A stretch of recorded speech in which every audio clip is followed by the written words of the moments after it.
шын жүректен саған дұға етеміз. Я Алла, я Раббым, жылдар бойы күнәға батқан жүрегімізбен алдыңа тәубемізге келіп тұрмыз.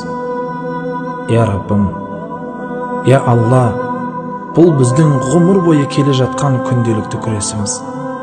Бұл жалған дүние бүлік пен азғындыққа толы болса да, күннен күнге жақсы адам болуға тырысамыз, алайда күн сайын жеңіліске ұшыраймыз. Я Раббым, біз сенен ғана сұраймыз, саған ғана жалбарынамыз. Саған бойсынуды біздің жүрегімізге сүйікті ет, әрі саған қарсы келуден сақтағайсың. Я Раббым, сенен өзіңе бойсынбауды жүректерімізге жек көрінішті ет деп жалынамыз. Біздерге саған қарсы келуден қорқатын жүрек бере бол. Я Алла, я Жаратушы,